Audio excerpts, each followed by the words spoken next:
Hello, today this presentation is brought to you by Black People United for Change. So, today we're doing a little presentation about the Black community and mental health. And the presentation is to help our community with the understanding of mental health and removing stigmas from mental health from the Black community's perspective. So, there's a lot of stigmatic beliefs when it comes on to a lot of people from the Black community, especially within the Caribbean community and African communities. There's a lot of stigmatic beliefs associated with mental health and mental health issues towards people living with mental illness. So I'm just going to give you a few examples. So within the Black community, predominantly those who are coming from the Caribbean islands and Africa, some of those stigmas include that depressed people are lazy or people with anxiety are very weak. Most of the individuals from our ethnic group, we're a religious people, and so some actually have the belief that mental illness is a punishment from God. And some other, I'm just going to add a few more stigmatic beliefs to that regarding mental illness within our Black community. They say it's not real, they avoid the fact that mental illness does exist. And some labels are, oh, only white people get depressed, only white people can suffer with schizophrenia, or I'm gonna go into slang, your head not good, or you have food and a roof over your head, you don't have any problems, or you know how they are, but they're family, so you just have to accept it. Those are examples of the stigmatic beliefs and the stigma surrounding individuals living with mental illness or struggling with depression and anxiety. I once heard a TED Talk video, and a lady described living with schizophrenia as a nightmare, but only thing you're awake in this nightmare. People living with mental illness from our ethnic group, they're expected to feel ashamed of themselves. So, a lot of people living or battling depression or anxiety, they chose to suffer in silence because they know the response that they'll receive from most people from our ethnic group. So, uh, mental health issues or living with mental health is like a silent battle, especially among men in the Caribbean, because men are to be seen as tough and resilient, but it's not the case. Living with mental illness is definitely a nightmare, but only thing you're not asleep, you're awake through each and every moment. So, what happens is a lot of people from the Black community, they suffer in silence and they don't seek ways to get treatment or help with their struggles living with mental illness. And when mental illness goes untreated for far too long, it could result in people ending up with abusing substances like marijuana, substance abuse. They go through being victimized, made fun of.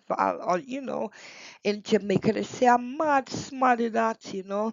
And some of those effects can include a result with people committing suicide or even going through physical health issues because stress is a factor contributed to high blood pressure and even heart attacks and strokes, you know.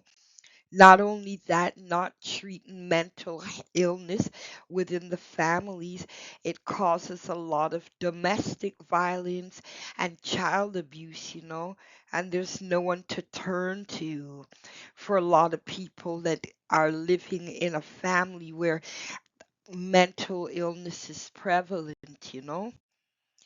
Also, especially in the Caribbean and Africa. For example, if somebody's suffering with schizophrenia, they may talk loud or do things out of the norm, what's not deemed as the norm in society. And rather than treating these individuals who are living with mental illness, a lot of times, um, people living or suffering with mental illness, they're seen as criminals. So rather than being treated, they get locked up. And that not only happens in the Caribbean and Africa, it does happen within our Black community as well. A lot of times, people living with mental illness do end up incarcerated. You know, not only that, it leads to poverty and homelessness, self harm, violence towards others, including suicide. Um, those with depression, they don't want to do anything, so we think they're lazy, not knowing that they're in a nightmare while they're awake. They get heart disease, blood pressure, they get into legal and financial issues, you know. It also weakens the immune system and makes you vulnerable to infections. So some of the things that we can look for within ourselves and family members and friends could look for, if you see someone feeling sad or withdrawn, it's not that they're lazy, it's just that they could be suffering through depression or anxiety. So if you see that in a friend or a family member for more than 2 weeks, it's a sign that they need help and not judgment or ridicule. Or if you hear someone speaking about suicide a lot, I want to die, or I feel like dying, those are warning signs of mental illness. Or if they're out of control, like partying more than they normally would, or seeing or hearing, believing things that aren't real, those are all signs of mental illness and a signal to get help, you know. Sometimes they're moody, just like anything sets them off. They have difficulty concentrating and stop going to work, or they're smoking a lot of weed, drinking a lot. Those are all signs that someone needs help. So a lot of us, we kind of in within our Black community, we avoid individuals living with mental illness. We think we might catch it, or the kids are going to get it, but actually, mental illness is not contagious the way the common cold is. But I'll tell you how it's impactful. When we ignore the warning signs of mental illness, it has a devastating impact on families. Kids get stressed out and act out at school.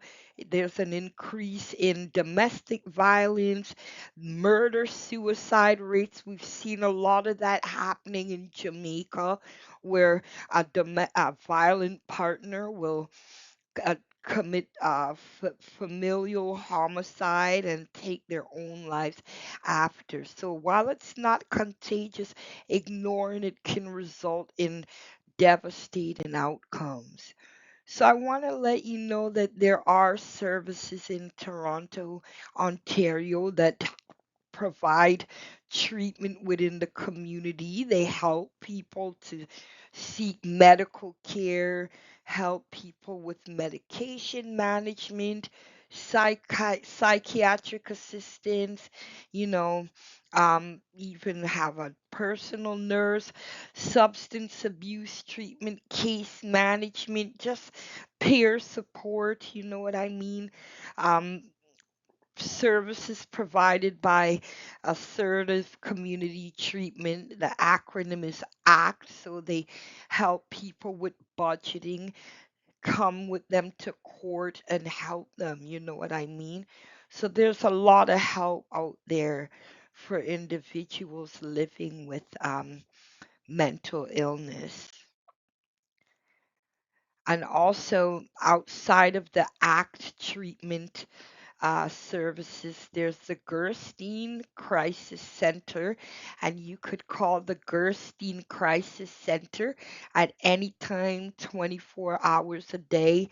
They even do home visits. So if there's a crisis in the homes because a family member is living with mental illness, they'll come out and do home visits, bias free.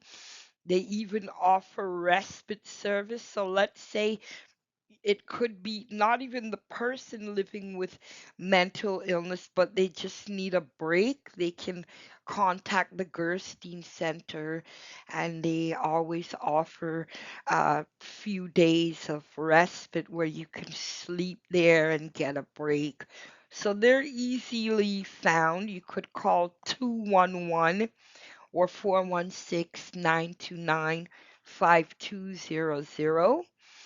And then there's the ACT, which is Assertive Community Treatment. So they're a team of social workers, psychiatrists, and physicians, nurses, and they're one team. So rather than I have to go to Eglinton West and see a social worker, then go down to Young Street to visit my psychiatrist, and then go visit the doctor in Scarborough. They're all one team, but they're a little different. It's not the conventional treatment.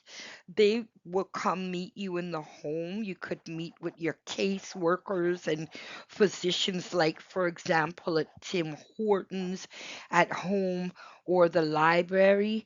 And they're through the Canadian Mental Health Association, which we know as CAMH. And they're available 24 hours a day as well. So it's not the conventional 8 to 4:30 office hours and then you're on your own through the night. They're available for their clients 24 hours a day. So, it's always inevitable we're going to fear what we don't know. Some of us are scared to eat sushi. We don't know what eating raw fish is like, or even riding on a roller coaster.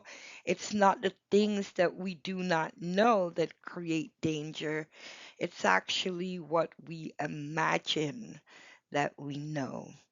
So, the best way to combat what we don't know is to know, educate ourselves, educate each other, and access services in the community.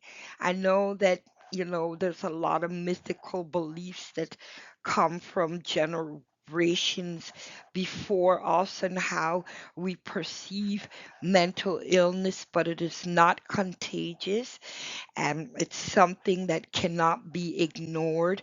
It's hard on the individual living with mental illness, but the wonderful aspect of mental